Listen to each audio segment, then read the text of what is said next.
Hey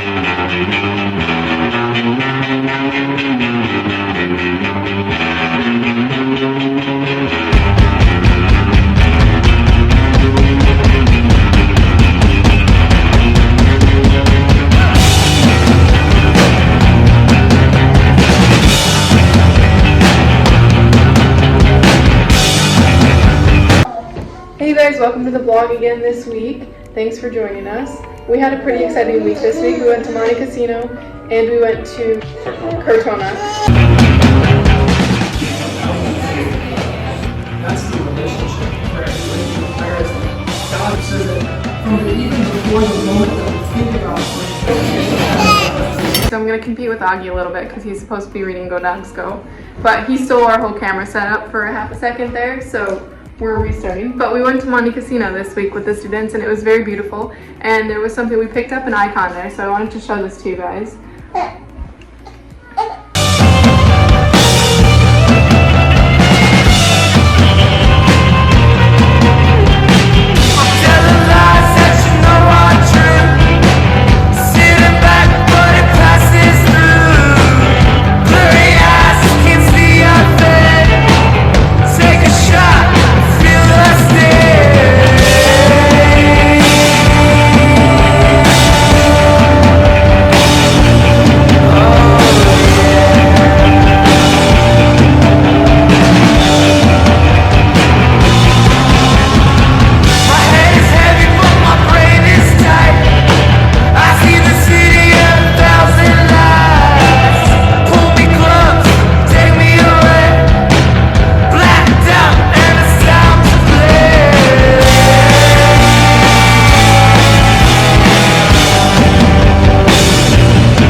We actually took a train with the kids and both car seats because it was a 2.5-hour train ride, and it's nice to get them buckled in so we can have a little bit of peace of mind when we're traveling. But I'm gonna have We went to Cortona last weekend while I was in Bologna. Becky texted me and said that she wanted to travel somewhere this next weekend since I was on call. So I planned a trip for this weekend. Went to Cortona, like we said. The reason for that was, at least initially, that Conan O'Brien has a very funny series of videos in Italy where he goes there with his one of his co-producer or something named Jordan Flansky, who really likes Italy, and then Conan just kind of makes fun of everything along the way. And Cortona is Jordan's favorite town, so we went there. For that reason, we wanted to go to Jordan's favorite restaurant that was there, and then it was also just a fun place to go. We also found out as we were looking up the place that Fra Angelico's painting of the Annunciation is there, which is a very, very beautiful painting. Much more beautiful in person than even the pictures that we had seen before. The pictures don't do the gold or the colors justice. It's absolutely stunning. It was worth the trip by itself. Like, if we hadn't done anything else, just seeing the view from where the museum was at down into the city, and then also getting to go in there and see. Well, he had two paintings. He had an altar display, right, and then also the Annunciation. They were both so beautiful. And the trip itself went very smoothly on the whole. It was not without its difficulties. It was not without its difficulties, just navigating with a very heavy stroller. All of our stuff was basically packed in the stroller, or on it, or on our backs. And it's always surprising how much more stuff you have to bring just because diapers take up so much space. They're merciless. A while to find the place that we were staying because we walked past it. by accident and just kept walking up this hill, which is not fun with the stroller. But we found it eventually. We got in. It was a nice place. Yeah, not 2 rooms. It was like a kitchen, living room, dining room area that had a pull-out couch and then a bedroom. We had a bunk bed couch. Bunk bed couch, you're right. Which was better, and it had memory foam mattresses on it, which way nicer than the mattress we slept on, so Augie was living it up. And then we did have a really nice bathroom as well. So we hung out there the night that we got in.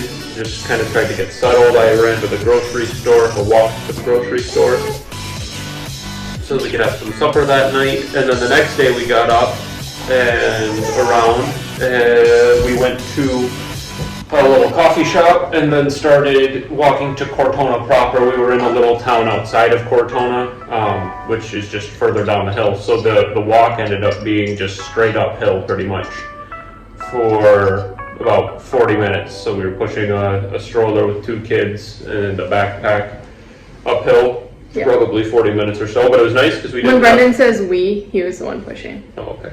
Yeah. So we pushed it up the hill. It was nice though because we didn't have anywhere that we had to be immediately, so we could stop and enjoy the view, and I could catch my breath and all of those kinds of things. We ended up on some side roads that had some really, really beautiful views, and that also got us out of traffic, which was nice. Got to the museum about when it opened at 10:30, and so then we got to explore the museum, which was, again, super, super beautiful. The Fra Angelico pieces were awesome, and then the other paintings were also really, really impressive, some of them. You guys will get to see those. I took a few videos for you. And then we visited the church that was just across the little square from the museum and enjoyed the view over the valley, and then kind of explored the town a little bit. And then the only thing that we had to do at a particular time was the restaurant that we wanted to go to, which was Jordan Schlansky's favorite restaurant. And so that we got, again, it took us a little while to find the place because the streets all kind of just wind back and forth and cut back across each other. And it turned out that this one was like overlooking the square that we were trying to find it in. Like I had a little balcony that overlooked it.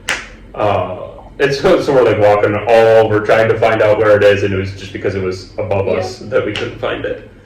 But that was a ton of fun too. I think Becky we got to the restaurant, and Brendan goes, "Well, we made a reservation for inside, and it was an extra €100 to like sit on the balcony." And of course, he like directs us to the balcony, and we're both thinking, "Okay, we'll see what happens here." But in the video, it's a very beautiful overlook, and so we were very excited to sit out there. And I think the reason they put us out there is because we had the stroller, but we didn't end up having to pay for the patio extra charge. So that was nice.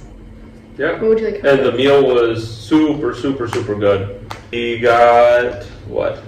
We got there. 4 courses. We got an appetizer that we shared. It was fondue, which I think Becky took a picture of, and it was super cool. It was like this clay jar type thing with a candle under it to heat the cheese, and then some really good bread to dip in it. It was super, super good. Even Augie liked it, which is saying something. Yeah.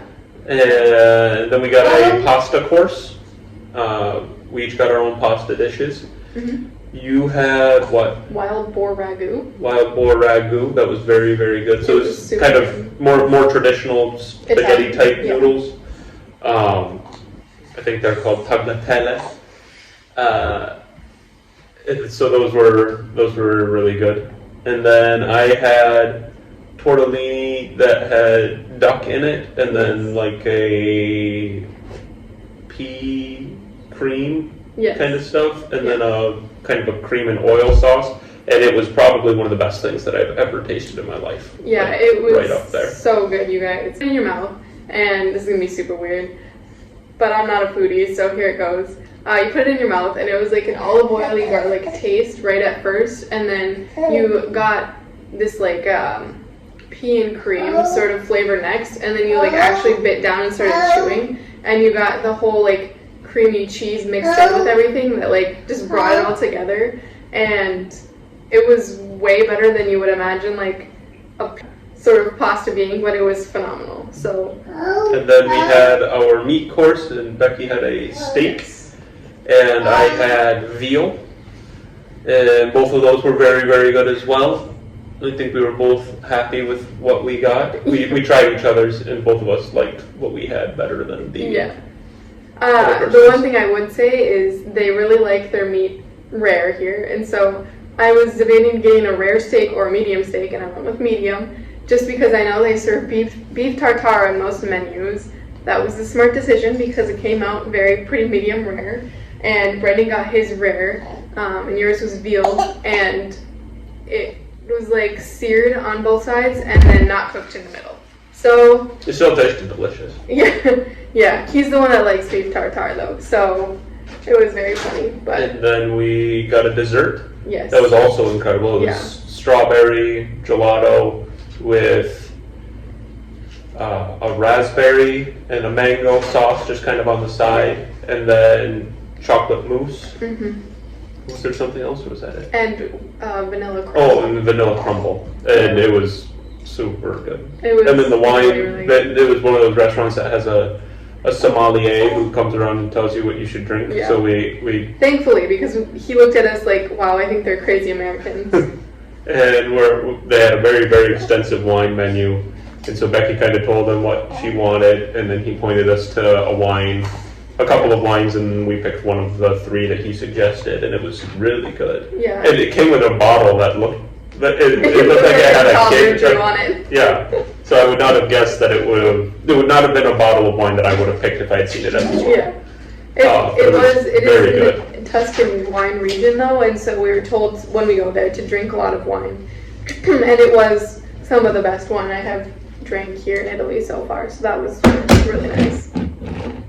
Yeah. So that was the meal. And then after that we kind of walked around, the kids took a nap in the stroller. I found the world's best olive oil. We did a taste testing last night, and it was good. It wasn't what I was expecting it to be. It's not like it tastes that much different than olive oil. It almost tastes alcoholic, but it was good, and it tastes really good with balsamic and salt mixed in, and then you dip your bread in it.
One second.